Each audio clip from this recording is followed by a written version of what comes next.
Hi friends, ఈ స్టోరీని నేను ఒక యాప్లో చదివాను. ఈ స్టోరీ మీకు నచ్చితే ఖచ్చితంగా లైక్ చేయండి ప్లీజ్. ఇంకా స్టోరీలోకి వెళ్ళిపోదాం.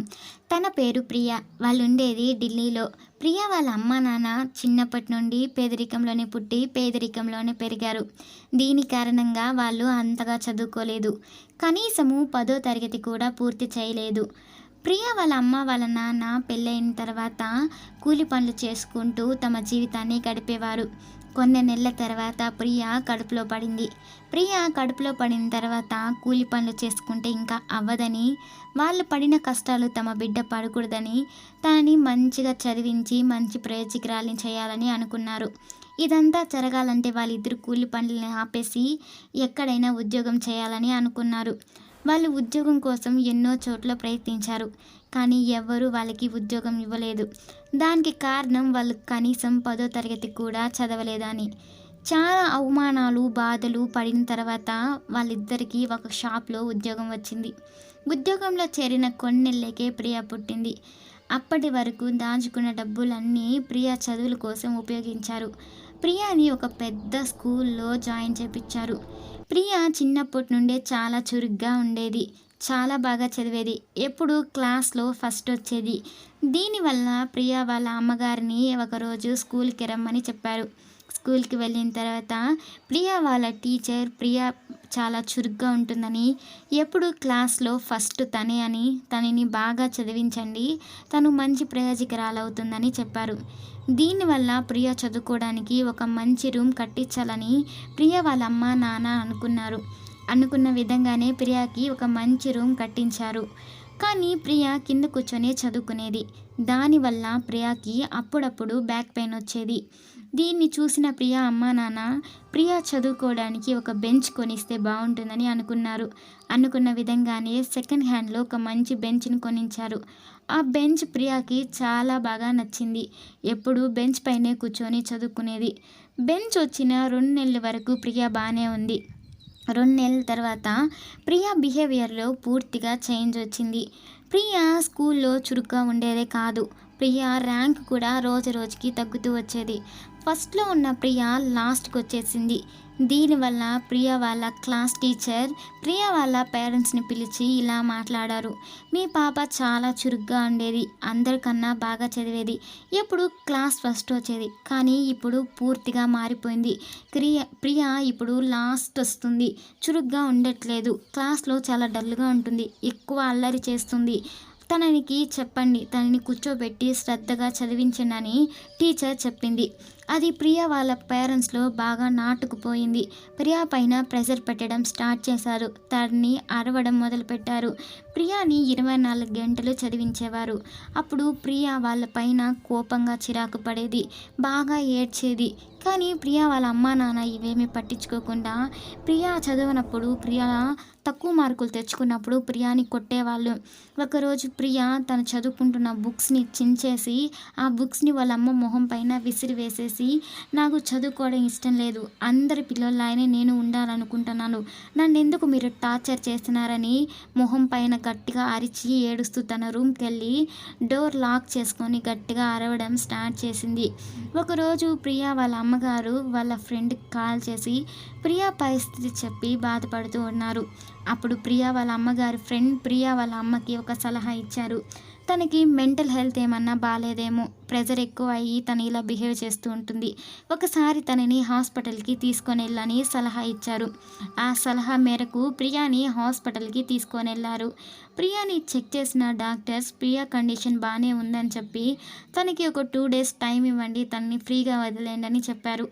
ఆ 2 డేస్ ప్రియా చాలా నార్మల్గా అనింది, సరదాగా అనింది. 3rd డే నుండి ప్రియా బిహేవియర్ మళ్ళీ అలానే ఉండేది. తను చదువు అని చెప్పిన ప్రతిసారి వాళ్ళ అమ్మని బూతులు తిట్టేది. నన్ను ప్రశాంతంగా ఉన్నీరా అని చెప్పి గట్టిగా అరిచేది. ఇదంతా చూసిన ప్రియా వాళ్ళ అమ్మగారు వాళ్ళ స్నేహితురాలకి ఫోన్ చేసి ప్రియా పరిస్థితి గురించి చెప్పి ఏడవడం స్టార్ట్ చేశారు. వాళ్ళ అమ్మగారి ఫ్రెండు ప్రియా వాళ్ళ అమ్మతో ఇలా అన్నారు. ఒకసారి వీడియో కాల్ చేసి ప్రియాని చూపించు అని అన్నారు. వీడియో కాల్ చేసి ప్రియాని చూపించేటప్పుడు ప్రియా పక్కన ఏదో నల్లటి ఆకారం కూర్చోండేది ప్రియా వాళ్ళ అమ్మగారు గమనించారు.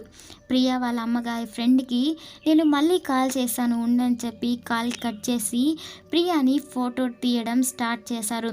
ఫోటోలో ఆ నల్లటి ఆకారం బాగా క్లియర్‌గా కనిపిస్తుంది. ప్రియా పక్కన కూర్చొని తన పైన చెయ్యి వేసుకొని ఉంది. ఆ ఫోటో చూస్తూనే ప్రియా వాళ్ళ అమ్మగారికి ఒక్కసారిగా వణుకు స్టార్ట్ అయింది. ఏం చేయాలో అర్థం కాలేదు. వాళ్ళ హస్బెండ్‌కి చెప్దామనుకుంటే వాళ్ళ హస్బెండ్ ఎక్కడ భయపడతాడో ఏమో అని వాళ్ళ హస్బెండ్‌కి చెప్పలేదు. ఏం చేయాలో తెలియక ప్రియాని 2 రోజులు అబ్జర్వ్ చేస్తూ ఉండింది.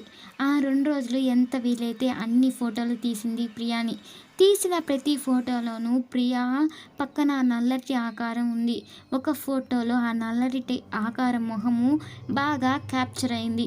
ఆ ఫోటోను తీసుకొని ప్రియా వాళ్ళ ఫ్రెండ్స్ దగ్గరికి వెళ్ళింది ప్రియా వాళ్ళ అమ్మ. ఆ ఫోటోను చూపించి ఆ అమ్మాయి ఎవరు అని అడగడం స్టార్ట్ చేసింది. కానీ ప్రియా వాళ్ళ ఫ్రెండ్స్ ఆ ఫోటోలో ఉన్న అమ్మాయి ఎవరో తెలియదని చెప్పారు. ఇంకా పని అవ్వదని ప్రియా వాళ్ళ క్లాస్ టీచర్ దగ్గరికి వెళ్ళి ఆ ఫోటో చూపించి జరిగిన విషయం అంతా చెప్పి బాధపడుతూ ఈ అమ్మాయి గురించి మీకు డీటెయిల్స్ తెలిస్తే ప్లీజ్ చెప్పండి అని బతిమలాడుకుంది. ఆ టీచర్ ఈ అమ్మాయి మా ఓల్డ్ స్టూడెంట్, ఒకసారి మీరు ప్రిన్సిపాల్ దగ్గరికి వెళ్ళండి తనకేమన్నా తెలుస్తుందని చెప్పారు. ప్రిన్సిపాల్ దగ్గరికి వెళ్ళి జరిగిన కథ అంతా చెప్పి తను ఏడవడం స్టార్ట్ చేసింది. ప్రిన్సిపల్ ఆ ఫోటోని చూసి ఆ అమ్మాయి ఇంటి అడ్రస్ ఇచ్చి అక్కడికి వెళ్ళండి మీకు ఫుల్ డీటెయిల్స్ తెలుస్తుందని ప్రియా వాళ్ళ అమ్మగారికి అడ్రస్ ఇచ్చారు. ప్రియా వాళ్ళ అమ్మగారు సెకండ్ డే ఆ అడ్రస్కి వెళ్ళారు. కానీ ఆ ఇల్లు ఖాళీగా ఉంది. ఆ ఇంట్లో ఎవరూ లేరు. పక్కింటికి వెళ్ళి ఆ ఇంట్లో వాళ్ళు ఎక్కడికి వెళ్ళారని అడిగినప్పుడు ఆ పక్కింటి వాళ్ళు 6 మంత్స్ అవుతుంది ఇక్కడ ఖాళీ చేసి అని చెప్పారు. అసలు మీరెవరు వాళ్ళ గురించి ఎందుకు అడుగుతున్నారని చెప్పినప్పుడు ప్రియా వాళ్ళ అమ్మగారు జరిగిన కథ అంతా చెప్పి ఆ ఫోటోని చూపించారు. ఆ ఫోటో చూస్తూనే ఆ పక్కింటి వాళ్ళు వాళ్ళని ఇంట్లోకి తీసుకొని వెళ్ళి వాళ్ళ అమ్మకి మంచినీళ్ళు తెచ్చి జరిగిన కథ చెప్పడం స్టార్ట్ చేశారు. ఆ ఇంట్లో వాళ్ళు ఇద్దరు డాక్టర్స్ అని వాళ్ళ కూతుర్ని కూడా డాక్టర్ చేయాలని అనుకున్నారు. దానివల్ల వాళ్ళ కూతురి పైన ఎక్కువ ప్రెజర్ చేసేవాళ్ళు, 24 గంటలు చదివించేవాళ్ళు. దానివల్ల తను బాగా డిప్రెషన్లోకి వెళ్ళిపోయింది. తన లైఫ్ ఎలా అయిపోయిందంటే మార్నింగ్ 4కి లేయడం, చదువుకోవడం, 7కి ఫ్రెష్ అప్ అయ్యి లంచ్ చేసేసి స్కూల్కి వెళ్ళిపోవడం, మళ్ళీ వచ్చిన తర్వాత ఫ్రెష్ అప్ అయ్యి ట్యూషన్కి వెళ్ళడం, ట్యూషన్ నుండి రాగానే మళ్ళీ తినేసి 1 అవర్ చదువుకొని పడుకోవడం.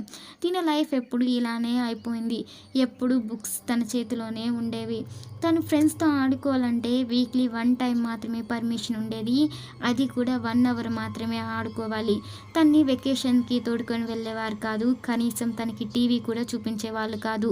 24 గంటలు తన ఒక రూమ్లో బుక్స్ చదువుతూనే ఉండేది.